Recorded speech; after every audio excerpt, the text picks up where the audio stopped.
जाइए आप लोग। लाइक शेयर सब्सक्राइब आप कर दीजिएगा अगर सेशन आपको पसंद आए तो। ठीक, ये जो पीडीएफ है ये मिल जाएगी आपको। लास्ट सेशन की पीडीएफ आई थिंक मैंने अभी तक शेयर नहीं की है, वो मिल जाएगी और जल्दी ही ऐप देखने को मिलेगा, ऐसी उम्मीद मैं जताती हूँ। ठीक, लेट्स लर्न स्क्वाड सर्च करेंगे टेलीग्राम पर तो चैनल भी आपको मिल जाएगा। फर्स्ट क्वेश्चन है आप आज के लिए, एक बार आंसर कीजिएगा। 15 क्वेश्चंस करेंगे, बताइएगा आउट ऑफ 15 कितने ठीक होते हैं। ठीक है बात, देखिए एक बार ये क्वेश्चन देखिए आप लोग, एक बार क्वेश्चन देखिए और आंसर कीजिए। एक बार देखती हूँ आप लोग ठीक से वर्क करता है कि नहीं। बहुत बढ़िया, बहुत ही बढ़िया मिथिलेश जी, बहुत सही। ग्रेट, राधे राधे। बिल्कुल, जिस भी चीज में आप विश्वास रखते हैं। चलिए फिर, हाँ, फर्स्ट का बी, बहुत बढ़िया उषा जी। फर्स्ट का बी कह रहे हैं आप लोग। पहले क्वेश्चन पढ़ते हैं। Dash motives deal with the need to reach satisfying feeling states and to obtain personal goals. यानी कि अगर हम बात करें तो कौन से मोटिव्स हैं जो डील करते हैं किसके साथ, need to reach satisfying feeling या स्टेट जो है जहां आप सेटिस्फाइड फील कर रहे हैं, पीस पर हैं, पर्सनल गोल्स को अचीव करने के बाद या करने के लिए आप जहां सेटिस्फेक्शन फील करेंगे उसको क्या कहेंगे, आप कैसे मोटिव कहेंगे? इफेक्टिव मोटिव कहेंगे, अफेक्टिव मोटिव कहेंगे, प्रिजर्वेशन ओरिएंटेड मोटिव कहेंगे या फिर सेफ्टी ओरिएंटेड कहेंगे? बहुत ही सिंपल अंडरस्टैंडिंग आपको यहाँ लगानी है और आंसर आपका सही हो जाएगा। हाँ बिल्कुल सही कह रहे हो दिनेश जी, हल्का सा लेट तो हो ही गया है। अफेक्टिव, एग्जैक्टली हैप्पी, बिल्कुल सही बात है। आंसर क्या है, अफेक्टिव मोटिव्स। अफेक्टिव हमने समझा है बीएस ब्लूम की जो टेक्सोनॉमी है कि 3 पक्ष हैं सीखने के। एक है कॉग्निटिव जिसको संज्ञानात्मक कहते हैं, कॉग्निटिव जो दिमाग से संज्ञान से आपके रिलेटेड है। दूसरा है अफेक्टिव जिसको हम संवेगात्मक कहते हैं, आपके इमोशंस से रिलेटेड है। देखो इफेक्टिव और अफेक्टिव दो अलग चीजें हैं। बहुत ज्यादा खतरनाक होते हैं वो लोग जो इफेक्टिव और अफेक्टिव को सेम समझते हैं। इफेक्टिव जो है वो क्या है, आपकी प्रभावी, बेहतरीन, है ना, किसी भी चीज में आप कितने बेहतर हैं। अफेक्टिव क्या है, आपके इमोशंस से जुड़ा हुआ है, आपके संवेगों से जुड़ा हुआ है। और तीसरा पक्ष है जिसको कोनेटिव भी कह देते हैं या साइकोमोटर कहते हैं, जिसमें आपकी फिजिकल एक्टिविटीज भी शामिल होती हैं, गत्यात्मक पक्ष कहेंगे। तो सीखने के 3 पक्ष हैं। बीएस ब्लूम इसके बारे में बात करते हैं अपनी ब्लूम्स टेक्सोनॉमी की। और ये तीनों पक्ष जहां जुड़ जाते हैं, जो हैंड, हार्ट और हेड की शिक्षा हम कहते हैं, हैंड, हेड और हार्ट की शिक्षा। ठीक है, तो ये तीनों ही चीजें इंपॉर्टेंट है। अफेक्टिव जहां पर आप सेटिस्फेक्शन पर या उस फीलिंग पर फोकस करेंगे। ठीक बात। इस संज्ञानात्मक पक्ष में 6 लेवल है, knowledge, understanding, application, analysis, synthesis और आपका इवैल्यूएशन। जब नई में बात करेंगे तो उसमें थोड़ी सी फॉर्म्स चेंज हो जाती हैं। क्वेश्चन नंबर 2 देखिए एक बार। क्वेश्चन नंबर 2 है, according to Gardner's theory of multiple intelligence the factor that would contribute most for being a self aware individual. भाई गार्डनर की थियरी से एक क्वेश्चन आता है, सेल्फ अवेयर यानी कि आत्म जागरूक व्यक्ति के अंदर कौन सी इंटेलिजेंस पाई जाएगी। सिंपल चीज पूछिए हमसे, आंसर कीजिए। ब्लूम टेक्सोनॉमी पे दे देंगे क्लास। तबियत सही है एकदम आकांक्षा, और जल्दी ही 2 वीडियो करेंगे लेट्स लर्न पे। मैं बहुत दिन से कोशिश कर रही थी कि चीजें ठीक हो और मैं मैनेज कर पाऊं 2 वीडियोस, है ना। तो मैं देखती हूँ सुबह में या तो 12 बजे का टाइम रखेंगे, या मैं एक बार टाइम का देख लेती हूँ, शाम में रखें या तो 2 वीडियो, या फिर सुबह और शाम करें, वो देख लेंगे, है ना। बताइए एक बार। अमनप्रीत जी बहुत बढ़िया। इंटरपर्सनल कह रहे हैं कई लोग, दुख की बात है।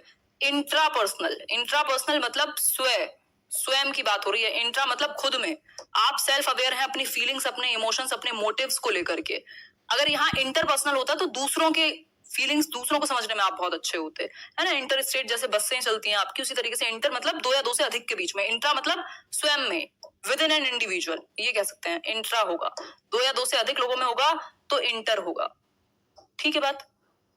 स्पिरिचुअल जैसा हमने नहीं पढ़ा अभी तक, एनसीईआरटी नहीं इसको मानता। लिंग्विस्टिक है जो भाषाई कौशल आपके वक्ता में हो सकता है, लैंग्वेज टीचर में हो सकता है। म्यूजिकल आपका AR रहमान से लेकर या कोई भी जो वाद्य यंत्र बजाते हैं या कंपोज करते हैं म्यूजिक, सिंगिंग वगैरह, इन सब में पाया जाएगा म्यूजिकल इंटेलिजेंस। 8 प्रकार की इंटेलिजेंस है गार्डनर के अकॉर्डिंग। और अगर हम इन 8 को देखना चाहें तो थोड़े से इस तरीके से हम यहाँ पर देख सकते हैं। देखिए एक बार क्या लिखा हुआ है। बॉडीली काइनेस्थेटिक मतलब गत्यात्मक, जो शारीरिक एक्टिविटीज बहुत अच्छी करते हो। एग्जांपल विराट कोहली ले सकते हैं, सचिन तेंदुलकर ले सकते हैं, साइना नेहवाल ले सकते हैं। ठीक है बात। तो यहां हम कह सकते हैं कि बॉडी स्मार्ट कहेंगे उन लोगों को जो बॉडीली काइनेस्थेटिकली अच्छे हैं। दूसरा, इसके अलावा पीपल स्मार्ट किसको कहोगे, इंटरपर्सनल, जो लोगों में अच्छा डील कर लेते हैं लोगों के साथ, है ना, ये बिल्कुल एलआईसी एजेंट भी हो सकते हैं, या ये जो वो एमएलएम होते हैं, क्या बोलते हैं उसको, वो जो मल्टी लेवल मार्केटिंग, जो पूरा एक के दो बनाने में मतलब एकदम लंबोर्गिनी दिला देंगे आपको, वो ये इंटरपर्सनल इंटेलिजेंस है, उनके सामने आपको कुछ भी बेच सकते हैं। ठीक। Word smart verbal linguistic, basically वो नहीं है, वो उसका बहुत ही छोटा सा रूप हो जाएगा। वर्बल लिंग्विस्टिक आपके शब्दों पर पकड़ है आपकी, ठीक है। फिर है लॉजिक स्मार्ट जिसका मैथ्स में, रीजनिंग में, इन सब में बेहतर इंटरेस्ट हो या पकड़ हो। नेचुरलिस्टिक यानी प्राकृतिक, नेचर स्मार्ट कहेंगे, गार्डनर हो सकते हैं बाकी लोग। इंट्रापर्सनल सेल्फ स्मार्ट, खुद को लेकर के अच्छे से अपने भावनाओं को, सब चीजों को समझते हैं। पिक्चर स्मार्ट, जो चीजों को देख करके विजुअलाइज कर लें। स्पेशल इंटेलिजेंस कहेंगे, visual special intelligence. Music smart यानी कि म्यूजिकल इंटेलिजेंस होगा इनमें। तो ये कुछ 8 प्रकार हो गए जिनको तोड़ तोड़ के हमने समझा है, रिवीजन की है, फरारी दिला देंगे एग्जैक्टली। अभी बताऊंगी मैं मीनू, आज लास्ट में बता दूंगी जिनको ज्वाइन करने में प्रॉब्लम हो रही है। हाँ, खतरनाक होते हैं वो लोग, ऐसे मैं भी पता नहीं ग्रेजुएशन की बात है या कब की, पूरा प्लान बता दिया। एक फ्रेंड था कॉमन, और वो उसको कई ये लोग कहीं से भी टकरा जाते हैं। अब बैठ के 30 रुपए के बर्गर में जो उसने दिमाग खाया है 1.5-2 घंटे, मैंने कहा सही है, मतलब बढ़िया है। इकबाल दानिश बहुत बढ़िया। आगे बढ़ते हैं, देखो एक बार क्वेश्चन नंबर 3 है, देखिए एक बार। अच्छा तो कहाँ चलाती हूँ मुझे अभी, देखिए एक बार। A major difference between the perspectives of Vygotsky and Piaget. Piaget और Vygotsky किस चीज को लेकर के सबसे ज्यादा अलग हैं, या उनमें मेजर डिफरेंस क्या है? मेजर डिफरेंस क्या है Piaget और Vygotsky में? मेजर डिफरेंस की बात की है, सिमिलैरिटी नहीं, डिफरेंस। अंतर क्या है? दोनों कंस्ट्रक्टिविस्ट हैं, यानी कि दोनों इस बात में विश्वास करेंगे कि बच्चा अपने संज्ञान का, अपनी नॉलेज का निर्माण कर सकता है, मीनिंग मेकिंग करके, प्रॉब्लम सॉल्व करके। ठीक है बात, मिनी मोनिका? हाँ जी शिवांगी। देखिए एक बार, there critic of behavioristic principles, व्यवहारवादी जो सिद्धांत होते हैं, ये स्कूल्स ऑफ साइकोलॉजी में एक वीडियो में करा चुकी हूँ, जिसमें मैंने बात की थी कैसे जो आपका पूरा स्ट्रक्चरलिज्म है, या उसके बाद बाकी जितने भी समुदाय आए हैं, साइको एनालिसिस हुआ, बिहेवियरिज्म हुआ, गेस्टाल्टवाद है, कंस्ट्रक्टिविज्म है, इन सब के बारे में बात की हुई है एक वीडियो में। तो बिहेवियरिस्टिक प्रिंसिपल्स को कैसे क्रिटिक किया है उन्होंने इस चीज में। The role of providing a nurturing environment, ऐसा एनवायरमेंट जहां बच्चा फल फूल सके, या फिर their views about language and thought, या फिर their conception of children as active constructors of knowledge, बच्चे क्या हैं, ज्ञान के सक्रिय निर्माता हैं। ये बात दोनों को माननी पड़ेगी। बताइए एक बार, आंसर कीजिए। बहुत बढ़िया अनुमानव, एग्जैक्टली बिल्कुल सही कह रहे हैं आप। There views about language and thought, उनका जो विचार है भाषा और विचार को लेकर के, उनके जो व्यूज हैं, उनके जो पर्सपेक्टिव हैं भाषा और विचार को लेकर के। वाइगोस्की कहते हैं कि भाषा जो है एक टूल है, दोनों जो विचार और भाषा हैं वो दोनों पैरेलली चलते हैं, स्वतंत्र होते हैं एक दूसरे से, फिर लाइफ के 1.5 साल के बाद जाके वो धीरे धीरे मर्ज होने लगते हैं, ठीक है, इंटरडिपेंडेंट हो जाते हैं, ये कह सकते हैं। लेकिन प्याजे कहते हैं थॉट पहले आता है, विचार पहले आया, भाषा बाद में आई, thought proceeds and determines language, ये कहेंगे प्याजे। तो इन दोनों के विचार में ये जो है डिफरेंस है बहुत बड़ा। बाकी तीनों चीजें कॉमन है दोनों में, तो अगर आपको कॉमन चीजें समझनी है तो बाकी के 3 ऑप्शन से आप समझ जाएंगे। ठीक, तो एक क्वेश्चन से सिर्फ आंसर नहीं समझ रहे हैं आप, ये भी समझ रहे हैं 3 कॉमन चीजें कौन सी हैं और एक अलग चीज कौन सी है। ठीक है बात, आगे बढ़ेंगे। नेचर, हाँ नर्चर आपका एनवायरमेंट से रिलेटेड, बिल्कुल। नर्चर जैसे आप पोषण देते ना, वही बोलते हैं हम इस पौधे को नर्चर कर रहे हैं, दैट मीन्स आप उसको पोषण दे रहे हैं, एक बेहतर एनवायरमेंट दे रहे हैं। क्वेश्चन नंबर 4 देखिए एक बार। Teachers in order to help learners construct knowledge need to focus on, जो टीचर हैं वो चाहते हैं कि बच्चे क्या हैं, नॉलेज का निर्माण कर सकें, यानी ज्ञान का निर्माण कर सकें, सृजन कर सकें, तो उनको किस चीज पर फोकस करना चाहिए। बताइए एक बार, अगर आपको, आप चाहते हैं कि बच्चा ज्ञान का निर्माण करे तो आप किस चीज पर फोकस करेंगे, बताइए एक बार। आकांक्षा बहुत बढ़िया, आंसर कीजिए। पहला ऑप्शन है स्कोर्स और marks obtained by the learners, इस चीज पे फोकस करें। Involving the learner for active participation, सक्रिय भागीदारी के लिए बच्चे को इन्वॉल्व करना, या फिर mastering learning of concepts by the learner, जो बच्चे के कॉन्सेप्ट्स हैं उनको मास्टर कर लें, या फिर making sure the learner memorises everything, रट नहीं सकता कोई भी, सब कुछ याद रखने के लिए नहीं बना, चीजें समझ में आ जाएंगी तो याद रह जाएंगी। ठीक, तो रोट मेमोराइजेशन या सिर्फ मेमोराइजेशन या सिर्फ रिकॉल पे फोकस जहां होगा वो बहुत अच्छा नहीं होता।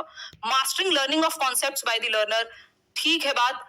स्कोर्स, सिर्फ मार्क्स पे फोकस कभी नहीं होता, और जहां एक्टिव पार्टिसिपेशन आ जाए, मीनिंगफुल लर्निंग आ जाए, प्रॉब्लम सॉल्विंग आ जाए, एंगेजमेंट आ जाए, एक्सप्लोरेशन आ जाए, दैट मीन्स कंस्ट्रक्टिविज्म की बात हो रही है, यानी कि बच्चे के एक्टिवली नॉलेज को कंस्ट्रक्ट करने की बात हो रही है, ज्ञान का सृजन करने की बात हो रही है सक्रिय रूप से।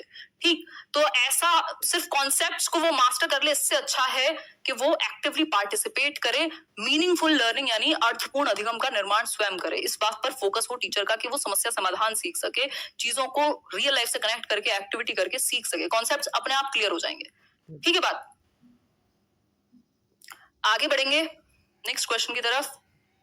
क्वेश्चन नंबर 5 है आपके सामने। According to NCF 2005 errors are important because they, एक नंबर का टॉपिक है आपका एरर का, गलतियों को लेकर के आपका एक क्वेश्चन आता ही है और इसमें आपको अलग से कुछ पढ़ने की जरूरत नहीं होती इस टॉपिक के लिए, बस आपकी अंडरस्टैंडिंग काम आ जाएगी। बताइए एक बार कि अगर मैं बात करूं एनसीएफ की तो कौन सी चीज इंपॉर्टेंट है एरर्स यानी गलतियों के विषय में, त्रुटियों के विषय में। पहला ऑप्शन है provide a way to the teachers to scold the child, ये टीचर को रास्ता देती है कि बच्चे को डांटने का मौका मिल जाए गलती देख करके, या फिर प्रोवाइड एन इनसाइट, एक अंतर्दृष्टि प्रदान करती हैं किसके बीच में, into the child's thinking and help to identify solutions, बच्चे के थॉट में उसके विचारों को देखने के लिए खिड़की देती हैं, आपको एक अंतर्दृष्टि देती हैं। या फिर provide space for removing some children from the class, कुछ बच्चों को निकालने का मौका मिल जाएगा आपको इस चीज से। या फिर are an important tool in classifying students into groups of passed and failed, मतलब कि एक इंपॉर्टेंट टूल है पास और फेल की कैटेगरी में आप डाल सकें। देखो रैंकिंग करना, पास फेल में डालना, लेबलिंग करना बच्चों की कभी भी अच्छी बात नहीं होती, मेन पर्पस सीखना होना चाहिए। ठीक है बात, तो आंसर कीजिए फटाफट से क्या सही होगा आपके अनुसार। नहीं, इमिटेट नहीं होगा अनु तिवारी, जेनरेट ग्रामर रूल्स ही होगा उसका सही आंसर। वो आपको गलत मिलता है, मुझे भी गलत मिलता था पहले, जो नॉर्म चॉम्स्की वाला लेड का काम है, एलईडी का। बी ऑप्शन मतलब provide an insight into the child's thinking and help to identify solutions. हमेशा याद रखना है गलतियां बच्चे के दिमाग में क्या चल रहा है या कैसे वो सीखता है, इसका इंसाइट देती है, अंदर की कहानी बता रही हैं, है ना, एक विंडो दे रही हैं आपको कि बच्चा ऐसे सीखता है और उसके कॉन्सेप्ट आप कैसे क्लियर कर पाए, उसकी गलतियां बताएंगी कि वो समझने में कहाँ लैक करता है। और गलतियां होना नेचुरल है, स्वाभाविक है, ये बताती हैं कि लर्निंग हो रही है। ठीक, तो बी ऑप्शन यहाँ बेहतर है। ऐसा कोई नहीं है दुनिया में जिसने सीखा हो और गलतियां ना की हो, पॉसिबल नहीं है ना। फिर है question number 6, teachers need to create a good classroom environment to facilitate children's learning. Teachers को क्या करना चाहिए, टीचर्स को आवश्यकता है एक अच्छा क्लासरूम एनवायरनमेंट क्रिएट हो जाए ताकि बच्चे की जो लर्निंग है वो फैसिलिटेट हो सके, बेहतर सुविधा पूर्ण तरीके से अधिगम करा सके teacher. To create such a learning environment which one of the following statement is not true, एक अच्छा एनवायरनमेंट क्रिएट करने के बारे में कौन सी एक बात सही नहीं है, नॉट ट्रू, नॉट लिखा है। देखिए एक बार, बिल्कुल पिंकी, आसान क्वेश्चंस हैं आज।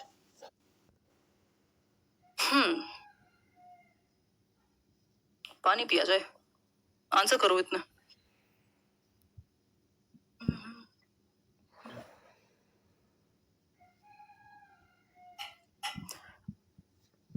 अरे बहुत बढ़िया शिव भोले सिंह, थैंक यू।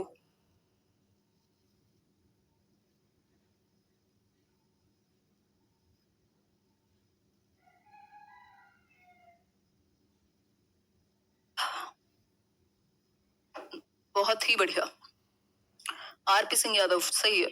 देखिए एक बार, आप कह रहे हैं ए होगा ऑप्शन, कॉम्प्लायंस विद टीचर्स, मतलब शिक्षकों के साथ अनुपालन, जो शिक्षक कहे सब सही, कोई क्वेश्चन ना पूछे, कोई समझना ना चाहे, कोई क्वेरी ना हो, या एक्सेप्टेंस ऑफ द चाइल्ड, ये तो अच्छी बात है ना, आप एक्सेप्ट करेंगे बच्चे की विभिन्नताओं को। Positive tone of the teacher बहुत इंपॉर्टेंट है। Approval of the child's efforts, जो बच्चे ने एफर्ट किया है, बेशक गलत भी किया है, तब भी आप उसके एफर्ट को तो मानेंगे, उसको सही करने का मौका देंगे, पहले फटकार नहीं लगाएंगे, उसको रिब्यूक नहीं करेंगे, ठीक है, रेप्रीमेंड नहीं करेंगे। कॉम्प्लायंस विद द टीचर, यानी कि टीचर की बस हाँ में हाँ मिलाने का काम नहीं है। अगर आपको डाउट है तो आप पूछेंगे, कहीं प्रॉब्लम है तो पूछेंगे, अपने विचार कुछ ऑल्टरनेटिव पर्सपेक्टिव है तो वो बताएंगे, डिस्कशन होना चाहिए। और टीचर को भी ऐसा नहीं होना चाहिए जरा सी बात हुई ईगो पर ले लिया, गलत भी अगर पढ़ा दिया तो उस पर भी टिके रहना है, फिर उसको गलती को मानना नहीं है, वो कितनी गलत बात है, जस्ट आपके ईगो की वजह से। A option. आगे बढ़ेंगे, question number 7, given below are statements about boys and girls, according to you which one of these is true. देखो बिल्कुल सीटेट का लेवल लेकर के मैं चल रही हूँ, और अगर आप इतने भी ये क्वेश्चंस की सीरीज भी फॉलो कर लेते हैं, आपको कुछ और देखने की जरूरत नहीं पड़ेगी। ठीक, सीडीपी में अच्छे आप बढ़िया 25 तक ले आएंगे सिर्फ क्वेश्चन से, सिर्फ क्वेश्चन से। अगर आप समझ पा रहे हैं तो, समझ नहीं आ रहा है तो पहले थियरीज देखिए। बहुत बढ़िया उषा जी, आंसर कीजिए। फर्स्ट ऑप्शन है boys should help in house hold chores. जो लड़के हैं उनको घर के काम में मदद करानी चाहिए। All boys should be taught science and girls home science. लड़कों को साइंस पढ़ाओ और लड़कियों को होम साइंस पढ़ाओ। या फिर girls should help in house hold chores, लड़कियों को घर के काम में मदद करनी चाहिए। या फिर boys should help in activities outside the home, घर के बाहर। बताइए एक बार। अब आपका पॉइंट ऑफ व्यू पूछ लिया दीपू, बहुत बढ़िया, आपका पॉइंट ऑफ व्यू पूछ लिया कि लड़के और लड़कियों के विषय में आप क्या कहते हैं, what do you think about them. और आपके अनुसार देखो ऑप्शन 4 ही रहेंगे, चाहे आपको सारे जेंडर बायस लग रहे हो, चाहे आपको ना लग रहे हो, ऑप्शन 4 ही रहने वाले हैं। तो आपको देखना है कि इनमें से कौन सा बेस्ट होगा। लिखा भी होता है कई जगह पर, चूज द एप्रोप्रिएट ऑप्शन। 4 में से एक ही नंबर आपको मिलेगा, इनमें से किसी एक को यूज करके। आंसर क्या होगा? सिंपल है बिल्कुल सौरभी, आंसर होगा A option, boys should help in house hold chores. मतलब कि लड़कों को घर के काम में मदद करानी चाहिए। क्यों? इससे क्या होगा, जो जेंडर स्टीरियोटाइप बना हुआ है, जो लिंग रूढ़िबद्धता बनी हुई है, उसको चैलेंज किया जाएगा, उसको उसमें परिवर्तन आ सकेगा, है ना। आप लड़कों से बात कीजिए, ज्यादातर केस में बहुत कम लोग हैं जो सेंसिटिव हैं, उनको रियलाइजेशन ही नहीं है कि जो बॉयज हैं उनकी, सॉरी जो गर्ल्स हैं उनकी लाइफ थोड़ी सी डिफरेंट है या नहीं है ना। उनके लिए बहुत सारी चीजें नॉर्मल हैं, उनके रियलाइजेशन में ही नहीं है वो। क्यों नहीं है? क्योंकि यही चला रहा है जनरेशन टू जनरेशन। उनकी बहन उनको खाना लाके देती है प्लेट में, और उन्होंने कभी लेके जाना नहीं। कितनी सारी चीजें ऐसी जिन पे हमारा ध्यान ही नहीं है, और कोई चाहता भी नहीं है बदलना, वो हमेशा ऐसी चलेंगी, किसी को तो पंगे लेने ही पड़ेंगे। तो उस केस में क्या होगा, जेंडर स्टीरियोटिपिकल जो रोल है, अगर आप इनको चैलेंज करते हैं, आप के घर में, आप जो भी मतलब फैमिली में, अगर जो पेरेंट्स हैं या जो भाई बहन हैं, वो एक दूसरे के साथ इन्वॉल्व होकर के काम करते हैं, अगर बिना जेंडर रोल्स को बीच में डाले, तो क्या होगा, जेंडर स्टीरियोटाइप्स खत्म होंगे धीरे धीरे। तो आपको जो ऐसे चैलेंजिंग रोल्स हैं जो अगेंस्ट है उस चीज के, उनको अपनाना पड़ेगा बहुत सारे केसेस में। तो ऐसा नहीं है लड़कों के साथ कुछ गलत हो रहा है। जो रूढ़िबद्धता चली आ रही थी, बाहर के कामों में तो वो लेते ही है पार्टिसिपेशन, ठीक, लड़कियां हाउस होल्ड में लेती है पार्टिसिपेशन, नॉर्मल बात है, इसमें कुछ नया तो है नहीं। ये तो बहुत ही बेकार है कि सिर्फ साइंस पढ़ाओ लड़कों को और होम साइंस पढ़ाओ लड़कियों को, ठीक। तो ऑप्शन ए ही बचा। बहुत बढ़िया माधुरी जी, आगे बढ़ते हैं। Question number 8, to be an effective teacher it is important to. एक बेहतरीन, एक प्रभावी शिक्षक होने के लिए क्या महत्वपूर्ण है? फर्स्ट ऑप्शन है focus on individual learning rather than group activity. समूह गतिविधि के बजाय आप इंडिविजुअल एक्टिविटी पर फोकस करें। या फिर नहीं, ऐसा कुछ नहीं है सर, मैं कभी जेंडर बायस नहीं करती हूँ, वो ऑटोमेटिक होता है नाम, ऐसा नहीं है। चलो बाद में बात करेंगे, है ना, कि ज्यादातर आप लड़कियों के नाम लेती हैं। 60% जो आप लोग लर्नर्स हैं वो फीमेल्स हैं, तो ऑब्वियस है कि जब मेजोरिटी जो है तो वो प्रोबेबिलिटी के हिसाब से ज्यादा बार ले पाऊंगी, है ना। खैर सही, हंसी मजाक है। बी ऑप्शन देखो, avoid disruption caused due to questioning by students. या फिर be in touch with each and every child. या फिर emphasise dictating answers from the book. बताइए क्या करेंगे आप? बहुत बढ़िया केदारमल जी, देखिए एक बार, ये डिस्कशन आपको पेपर में काम आएगा।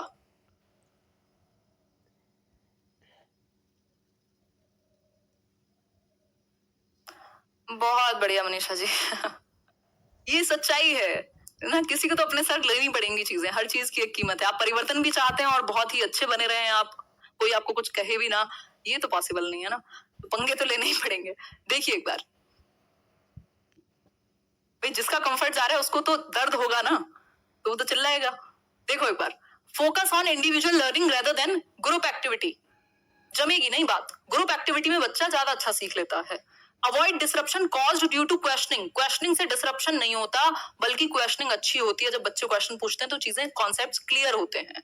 एम्फेसाइज डिक्टेटिंग आंसर्स, सिर्फ किताब से उतार दो उत्तर, जी नहीं। तो इससे अच्छा क्या होगा, आप कोशिश करें कि टच में रहें हर एक बच्चे के। एटलीस्ट आपको पता हो कि 35 बच्चे हैं, जब भी तो एक रेशो रखा गया है ना आरटीई में, कि भाई प्राइमरी लेवल पर 30:1 हो, यानी कि 30 बच्चों पे एक टीचर हो। अब वो बात अलग है जहां 90 बच्चे हैं, या हमारे यहाँ तो हजारों में हो आप लोग डिस्कशन में, तो पॉसिबल नहीं हो पाता। अदरवाइज तो आपको कोशिश करनी चाहिए कि आपको अपने सारे बच्चों के बारे में पता हो, कौन कैसे सीखता है, किसको कहाँ प्रॉब्लम आ सकती है, एग्जाम्पल्स कहाँ कौन से यूज करने हैं, तो आप ज्यादा से ज्यादा टच में रह सकें। तो सी ऑप्शन ज्यादा बेहतर होगा अगर उस कॉन्टेक्स्ट में बात की जाए तो। क्वेश्चन नंबर 9 है, विच one of the following is not a suitable formative assessment task. भाई इनमें से कौन सा जो है एक उपयुक्त प्रारंभिक आकलन का कार्य नहीं है, सूटेबल टास्क नहीं है। फॉर्मेटिव असेसमेंट यानी रचनात्मक आकलन, जिसमें आप बच्चे के लिए कुछ इंफॉर्मेशन ले पाए, उसकी एक्टिविटीज को करते हुए देख पाए। जजमेंटल नहीं होता, ये प्रोसेस ओरिएंटेड होता है। बताइए एक बार। थैंक यू दीपिका, आपको बुक पसंद आई। बाकी बुक मुझे बहुत अच्छे से निकालनी है हिंदी और इंग्लिश में दोबारा से ही, बट उसमें टाइम लग जाएगा थोड़ा सा, और बट निकलेगी जरूर। Project, observation, ranking the students, open ended questions. बताइए। अभिषेक कुशवाहा, बहुत बढ़िया। रैंकिंग द स्टूडेंट्स, ये कभी भी आपका पर्पस नहीं होता। रैंक करना, नेम कॉलिंग, लेबलिंग कि ये बेकार हैं, ये फेलियर हैं, ये बहुत अच्छे हैं, है ना। नेम कॉलिंग हुआ आपका, रैंकिंग हुआ, पास फेल में कैटेगराइज करना हुआ, इन सब पे हमारा फोकस नहीं रहता या नहीं रहना चाहिए। ओपन एंडेड क्वेश्चन से बच्चे के थॉट का पता लगेगा, प्रोजेक्ट से वो एक्टिव होगा, ऑब्जर्वेशन से उसकी ऑब्जर्वेशन बेहतर होगी, दिमाग अच्छा होगा, ठीक। लेकिन सी ऑप्शन, ये पर्पस नहीं होता असेसमेंट का कि रैंक कर दिया जाए, बस फर्स्ट सेकंड थर्ड में बांट दिया जाए। क्वेश्चन नंबर 10 देखिए, असेसमेंट इसलिए होता है कि आपको पता लगे कि आपकी टीचिंग लर्निंग प्रोसेस में प्रॉब्लम कहाँ है, उसको सुधारें कैसे, बच्चे के बारे में आपको पता लगे, उसको एक्टिविटी करने देने का मौका मिले, ये सारी चीजें होती हैं असेसमेंट में, ठीक है बात। लाइक शेयर कर दीजिएगा अगर अभी तक ना किया हो तो।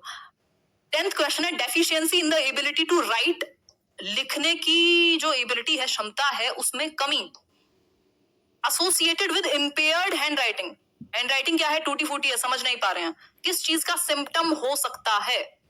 डिस्प्रैक्सिया का, डिस्कैल्कुलिया का, डिसलेक्सिया का, या डिसग्राफिया का? फटाफट से बताओ, बहुत एक क्वेश्चन आता ही है इस पर। फरमान मेरा नाम, बहुत अच्छा नाम है फरमान आपका, क्या फरमान लेकर के आए हैं आप? बहुत बढ़िया। फूलचंद कह रहे हैं हम भी सही आंसर करते हैं, कर दिया लाइक, बहुत अच्छा किया परी आपने, आपको ऐसे जन्नत अता की जाएगी। देख रहे हो, उर्दू देख रहे हो तो बताओ एक बार। सही है, 3700 लोग देख रहे हैं और सिर्फ 2500 लोग हैं जो ऐसे लाइक कर देते हैं आकर के, बहुत ही खुशी की बात है। पॉजिटिविटी जितनी हो सके फैलाइए, वैसे ही बहुत नेगेटिविटी है दुनिया में। डिसग्राफिया, ग्राफ की बात जहां आ जाएगी तो बात राइटिंग की आ जाएगी, लिखने की आ जाएगी। ऐसे बच्चे की राइटिंग को आपको समझने में डिफिकल्टी होगी, एलिजिबल होगी राइटिंग, इम्पेयर्ड होगी। डिसग्राफिया, ग्राफ मतलब लिखने से संबंधित है, सिंपल समझ जाइएगा, ठीक। और डिसकैल्कुलिया, कैलकुलेशन, सिंपल कैलकुलेशन में मैथ की बच्चे को प्रॉब्लम होने लग जाए, गणना में, ठीक। डिसलेक्सिया है रीडिंग में, और डिस्प्रैक्सिया है मोटर स्किल्स में। इसमें टाई बांधने से लेकर, बटन बांधने से लेकर, पेन पकड़ने से लेकर के, और आपके चलने फिरने तक में भी प्रॉब्लम आ सकती है, ठीक है बात। शिवांगी, टाइम लग जाएगा यार, बुक में अभी मुझे सोचना पड़ेगा, इस महीने तो अभी मैं नहीं सोचूंगी, उस पर काम होगा। बुक बहुत ऐसी चीज है, अगर अच्छे से लिखी जाए तो उसमें टाइम लगता है।